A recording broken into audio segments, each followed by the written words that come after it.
Welcome to As the Story Grows. I'm Brian Patton, and this is our first ever monthly recap, trying something new here in 2025. Last year, we did 114 podcast episodes, and I get it.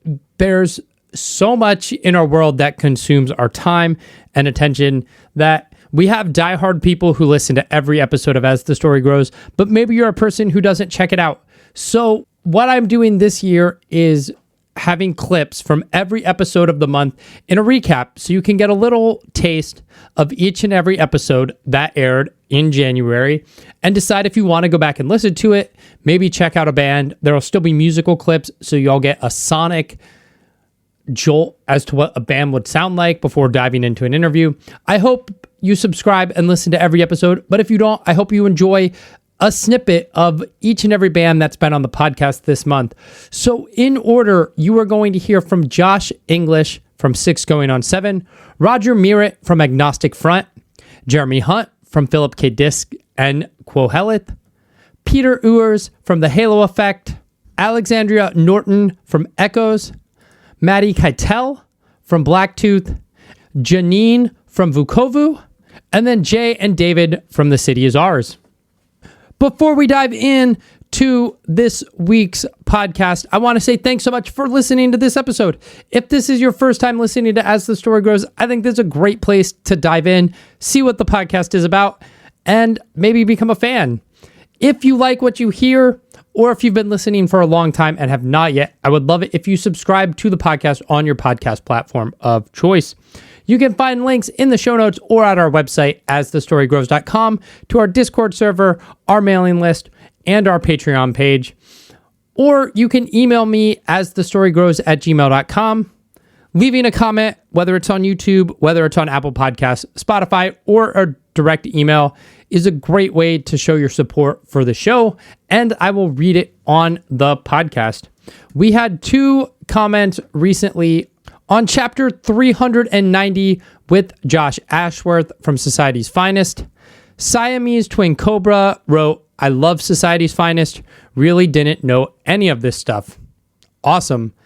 And then on our episode with Alexandria from Echoes, Echoes wrote, thanks so much for having me. My pleasure. Glad to have you on the podcast.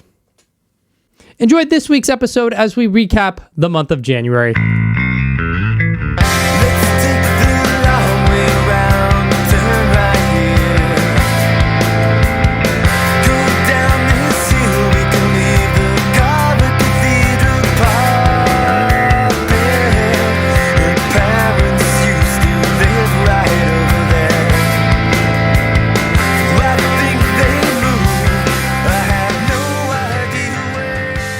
When 6 Going on 7 is getting started and you're starting to write, are there things you are inherently drawn to musically that you're trying to emulate or sound like? Because that first record to me really sounds a lot like early Jawbreaker, but like bass heavy. Like there's something about your sound, especially the first 2 records, where it's like they're bass driven, where a lot of music of that era is not.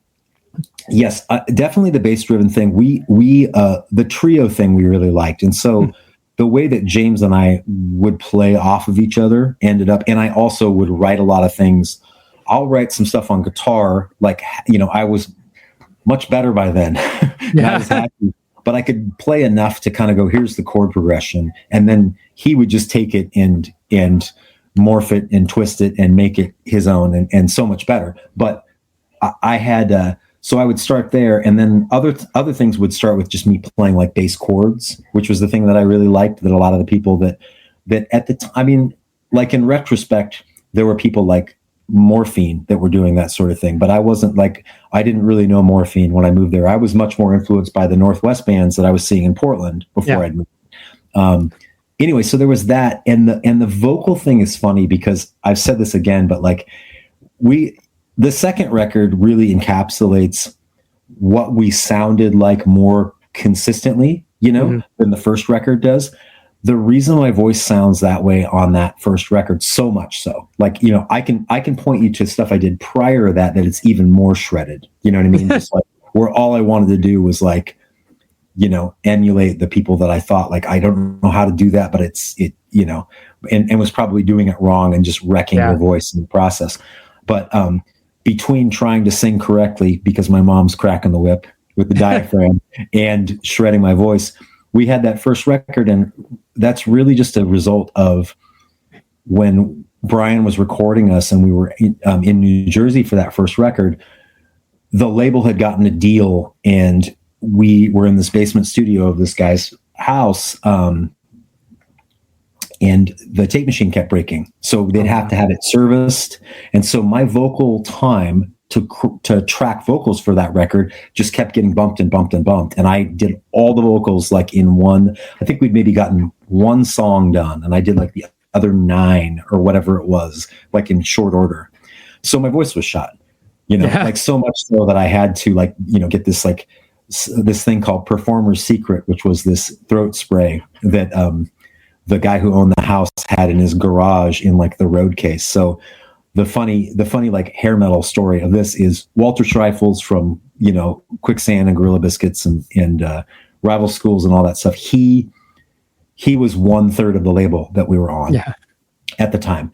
And they somehow Skid Row, the later formation of it, not the original. Skid Row and Quicksand shared some sort of like middle management connection thing. There was some management thing. So that record was recorded at Dave the Snake Sabo's basement. So the guitar player from Skid Row's house. So we stayed in his basement. Like I literally slept in a sleeping bag under the board. Oh, jeez. There's pictures from that sort of stuff. And we were told we couldn't go upstairs. That's Dave's house. It's a private residence. You guys don't go, use the bathroom down here, et cetera, et cetera. And then he came down like day 2, I think about, and then really hit it off with James and Will. And then he would pop in and like listen to everything and whatever. So all of that was a surreal experience. Cause of course I knew like the video era of that band. And it's like, God, it's so funny. Like, and it was long since past that, but it was cool to know, it was just like, oh, and this guy's pretty cool, but he was such like a metal dude, like, I like it, and then he took James and Will out when I was tracking vocals. He took them out to like shoot pool and drink beer and stuff out and wherever they were. Sayreville, New Jersey. That's where it was. Anyway. But yeah, that's why I was able to use Sebastian Bach's throat spray is what that was. In his road case that he'd abandoned when he quit the band. I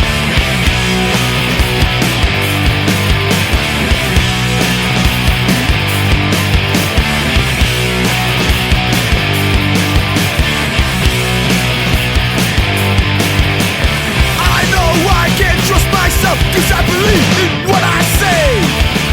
I believe in my friends because they're with me every day. Believe that we can overcome because the scene is strong today. Believe I live this life. You were there really at the beginning of hardcore. I know it's kind of a different sound, but like when you see a band like Knock Loose, but last week on Jimmy Kimmel, like, does that fill you with, I don't know if pride's the right word, but are you happy that the scene is getting that recognition?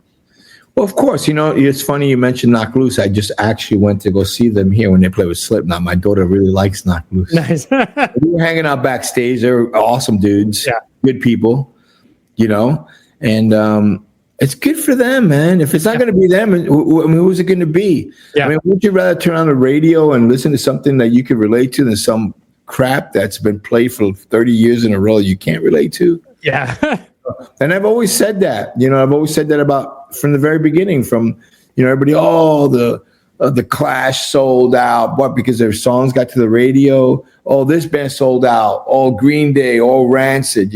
Why? Because they're somebody liked their songs and put on the radio, and then a bunch of people liked them. They never changed anything about themselves. Yeah, it's who they are.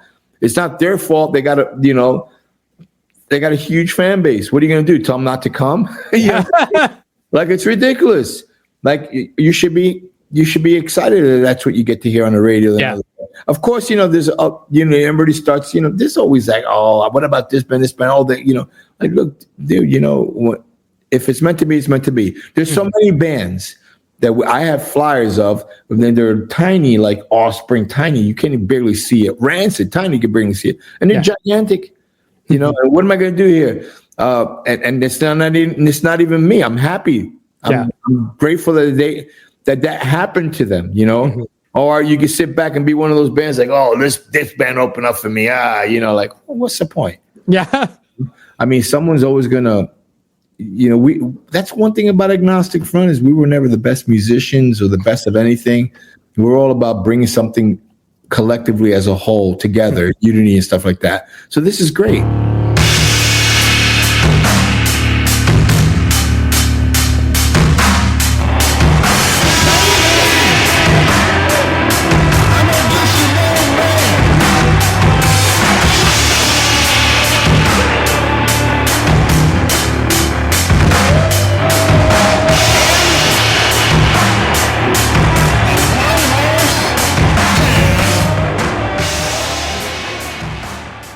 A theology of noise rock. Talk to me about the inspiration and kind of what drew you to trying to create.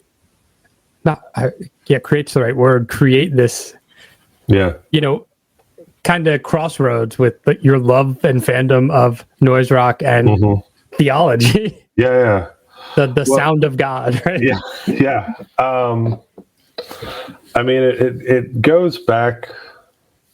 It's one of those things where now being on the other side of it, I can kind of look back and see like, oh, there is an actual like through line for me in my life with this stuff, you know, dating back to, and I think I allude to some of it at the very beginning of the book of just like, I've always been fascinated and have a deep love of culture. As expressed through, film, TV, books, literature, poetry, whatever the case may be. But because of the circles that I grew up in, sometimes that stuff was either completely forbidden or it was held at an arm's length. And so I think that sort of, I've always been somebody that's like, if you tell me something's off limits, I'm like, okay, well, but why? It's just my natural bent to be like. Some of us are built that way, and we get in a lot of trouble. yeah, and I got in a lot of trouble growing up. So I think if I sort of see that as like the starting point, getting to seminary, doing the master's program, and then looking at, I should probably go for a PhD if I want to be able to teach at any level where I can sustain myself and my family, and probably. Best case scenario, make a second half of my career being in this work. Yeah. It's a big part of how sort of the Fuller School, but it also just, it dovetails perfectly with my approach to these things, which is this stuff doesn't exist in a vacuum. Like these things don't exist in vacuums. They interplay, whether we identify them as such, they all bounce off of each other. I mean, we are, as individuals, we are complex, nuanced creatures that carry the background and the influence of everything that has shaped us with us. And so for me, it felt like a very natural thing to say, I love this art form. I participated in it as an artist. What would it mean to put it in conversation with all the faith and belief stuff that I've been wrestling with? So how do I, what might that look like? And to give credit where it's due,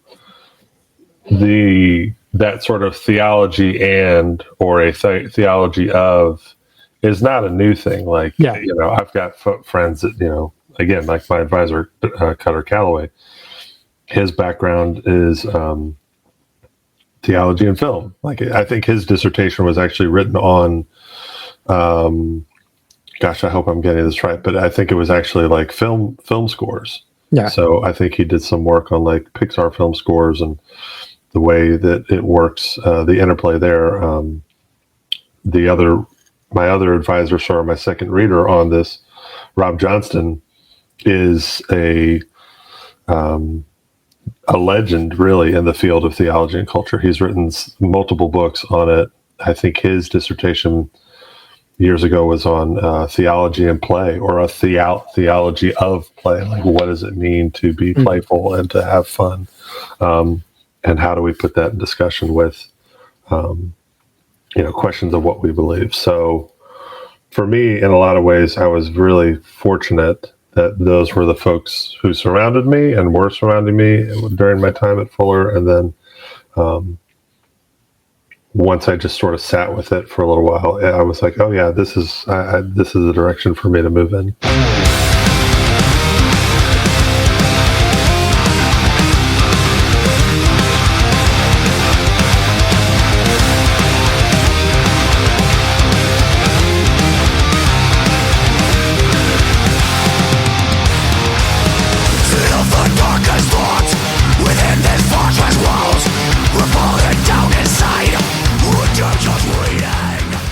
There's very similar art style on this album cover as there was with Days of the Lost. Did you guys go back to the same artist?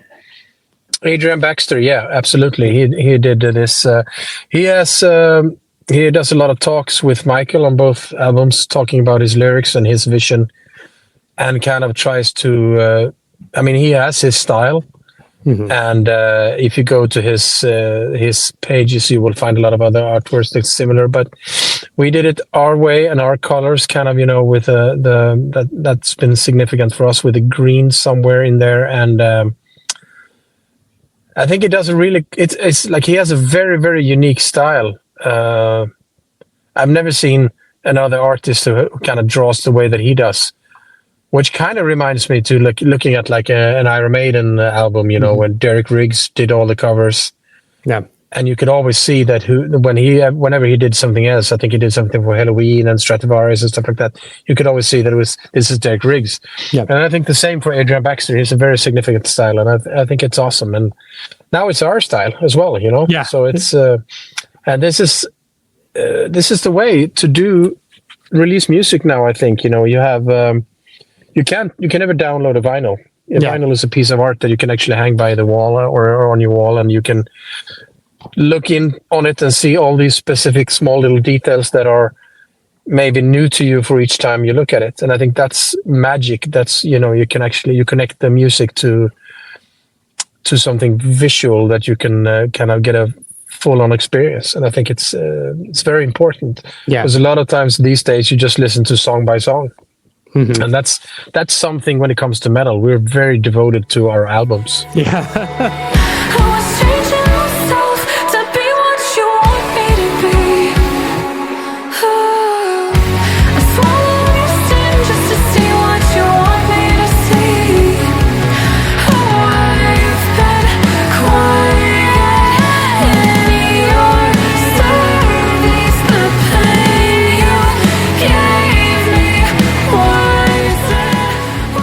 You talked about having a partner writing this record. When I was listening to it earlier, I had the question of like how the song started and the formation, whether it kind of starts piano or guitar and then you build around it, or if it was, the orchestration and then you put the songs, because you kind of did this with the Reimagine records. Like you could hear these songs all as like piano ballads, like really stripped down. So is the genesis for songwriting just trying to figure out like the bones low key, or is it the full production and then going from there? It's always the bones. One of the greatest pieces of advice that I ever got when I first started was you want to make sure your song just stripped down is like solid. And if it makes you feel something within that structure, then you've got a good song. If you have to make the song, better by embellishing it, then you got to go back to the start and really make sure that the song, the heart of it is there. So it always starts with guitar and vocals or piano and vocals, and then the production is built out around that. So yeah, the process for this was very free flowing. It was very just like, let's sit down and see, what is going to come to the surface and just write from there, versus in previous ways of writing, it would be, I want to write a song about this, or I want to write a song about this. And I would go into it with the intention, versus this was like a very free flowing, what does my subconscious want to bring to the surface type of process. Yeah.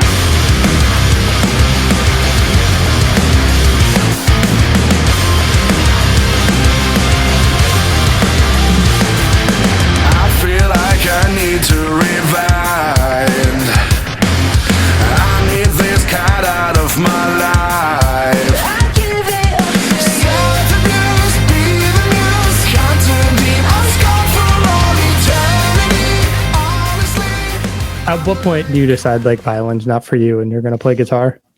Honestly, after 4 of the 8 years in total that I had to play it. Yeah. So I had to be in like all these orchestras and stuff, and I was like, I'm not feeling this one. I was like calling in sick, just 5 minutes before the practice would start, so I knew the person wasn't at home. Yeah. Oh man. Oh. Was that like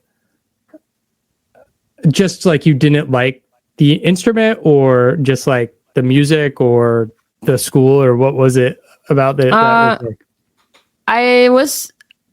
didn't do too bad with the music, but then we have like these these contests, so to say, and they're like a real big thing, and all this classical music, and the whole music school was like, yeah, let's work towards this. And my brother, who was playing piano at the time, was like taking these things, and it was really stressful. Yeah. And then when it came up for me, my mom was like, nah, let's not do it for her. And then I feel like my teacher kind of dropped me a bit. Oh man. Like, yeah, I mean, that's pointless then. So yeah, it started to be really annoying. Yeah. Yeah. What then drew you to guitar? Music. Yeah. I mean, obviously I became a teenager at some point, and I don't know. Of us. Yeah. I mean, I feel like there's probably a little bit of my dad's thing, because my mom is like all this classical stuff, church, everything musically like connected to this. And then my dad, he listens to this southern rock stuff, always has. And I really got a thing for 80s hard rock and 80s heavy metal. And then obviously had to be a guitar player. Yeah. Yeah. It was kind of natural. Translating from violin to guitar was pretty easy. So I was wondering how that transition was, if it would be easier or not. Like I've played guitar for a long time now at this point, and I like recorded like 2 songs where I actually tried to play a cello. It was hard as fuck to do. It is, but it really, really trains your ears. Yeah, because you have to be so precise with your fingers, and that helps a lot. Yeah. Also, with the whole like hand connection, like it's just really helps.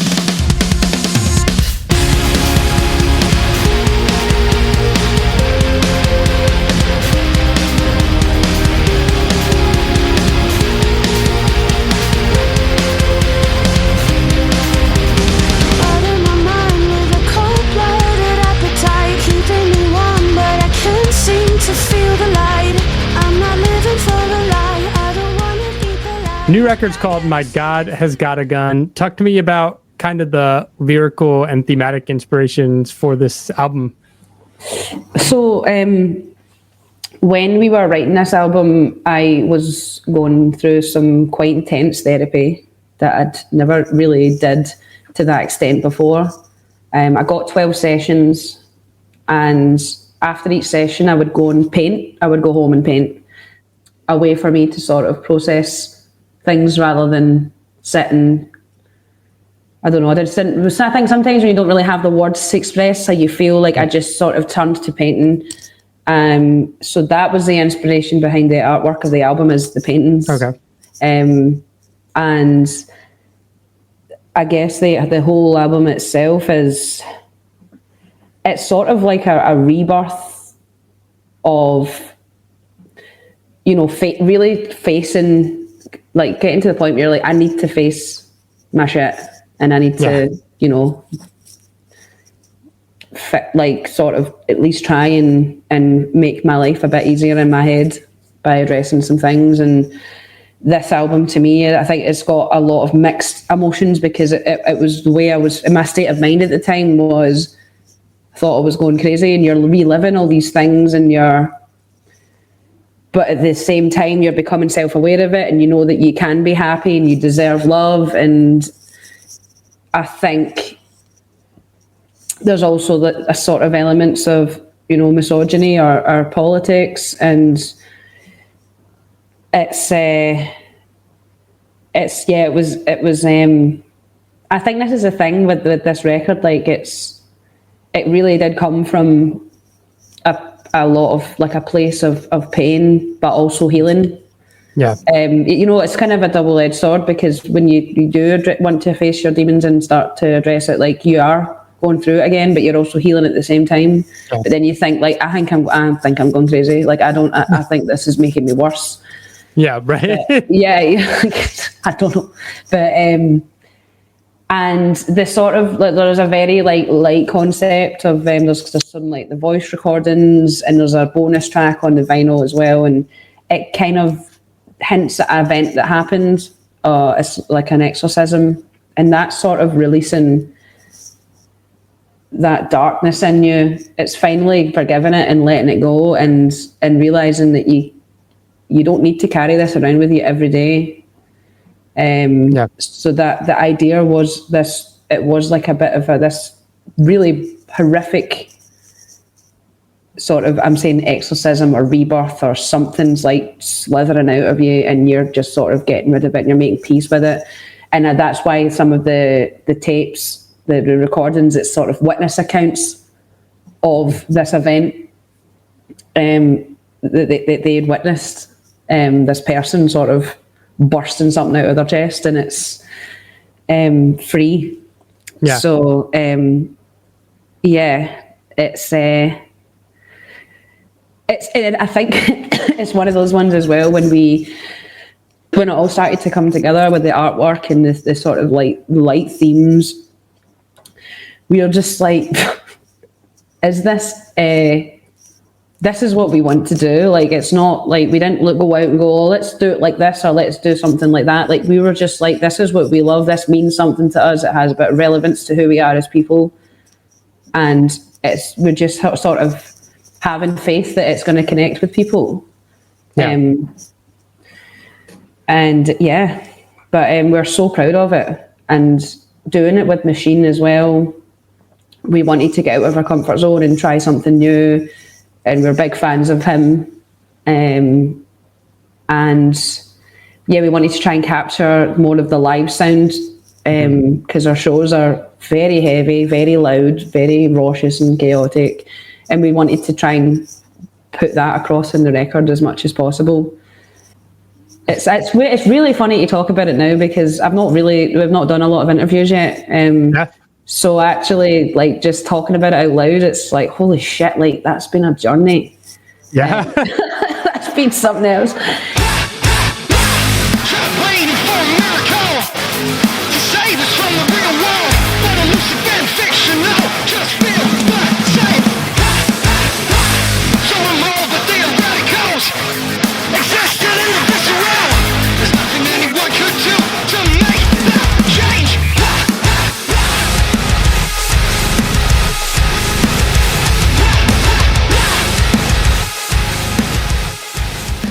New album is called Will You Still Love Me? Where'd the kind of title and concept come from? I'm sure the other guys have more input on that, but yeah. So the title and the whole concept of the album, I don't think he'd mind me talking about it, because he's talked about it in another interview earlier. It really is Ollie's story, this album. I think we wanted to give him the stage to talk about his story, especially after kind of being like, right, here's Coma. Like, this is what we want you to say and do. So it was imperative that we gave him his place and to kind of really stamp his mark on the band.